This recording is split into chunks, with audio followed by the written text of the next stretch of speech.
Hello again. Welcome to Walthamstow Wetlands. These were built between 1853 and 1904 to sort of serve as water, as reservoirs, to sort of serve water to the local area.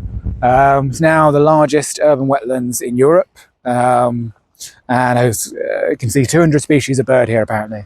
There's a bird watch just over there. And you can also maybe be able to see Canary Wharf in the background as well. So just a nice shot.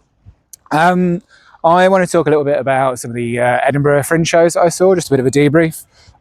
Been back just over a week now, just under a week even.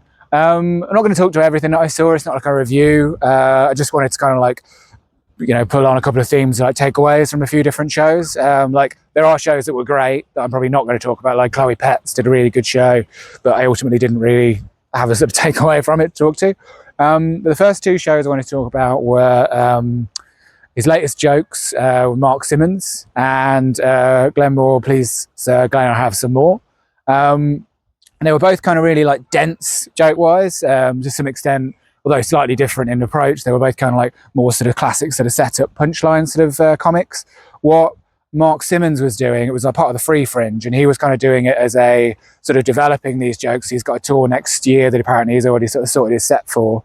So this was kind of like, I wanted to come to the Fringe and do this, but he had all these jokes, and then he had like, and it was really what he does on that and his podcast, which is Jokes with Mark Simmons. He sort of like really deconstructs what makes a joke work, and he'll sort of even go like, oh, if I like do this hand gesture all the way through the joke rather than just in the punchline, like it does better. And talking about how he kind of messed one of his jokes up because he used one of the words in the punchline as his setup by accident, and then that kind of like dilutes the punchline for the audience because they're already kind of a step ahead.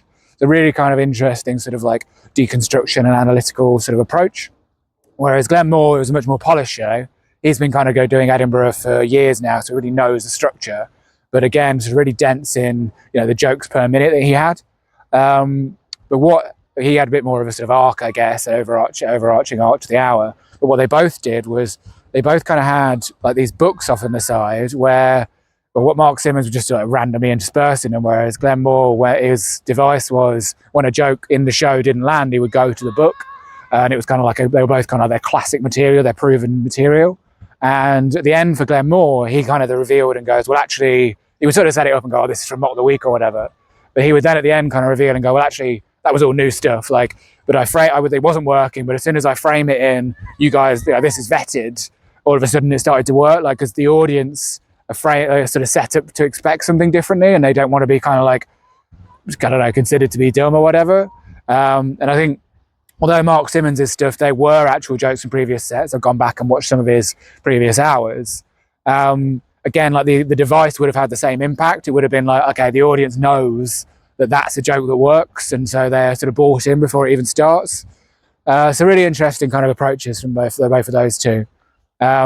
The other two I wanted to talk about were Lou Wall's Breaking the Fifth Wall and Marjolaine Robinson's Lane. And they were kind of more classic kind of Fringe shows, the kind of things that probably only really work in that kind of hour-long format. You couldn't really pull out a lot of that stuff and put it into a club set in the same way that perhaps you could do with Mark Simmons and Glenn Moore.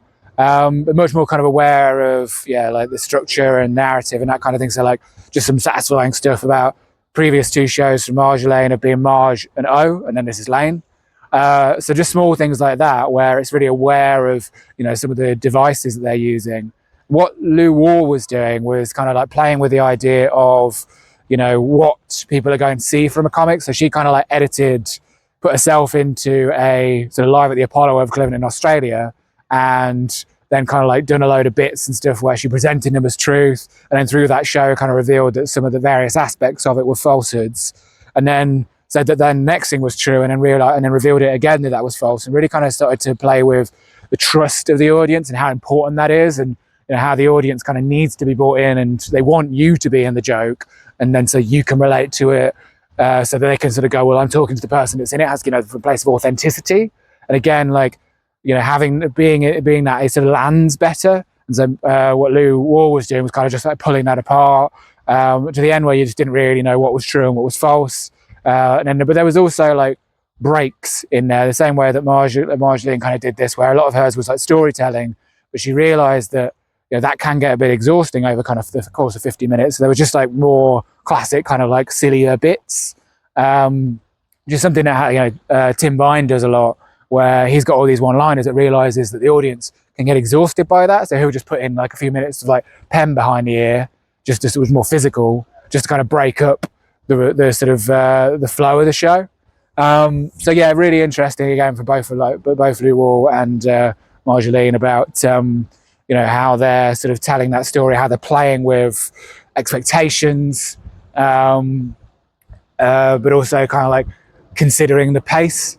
So yeah, they were kind of my interesting takeaways from the shows I saw at the Fringe.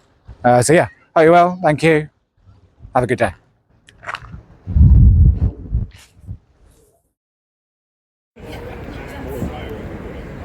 Next video should be here. Enjoy.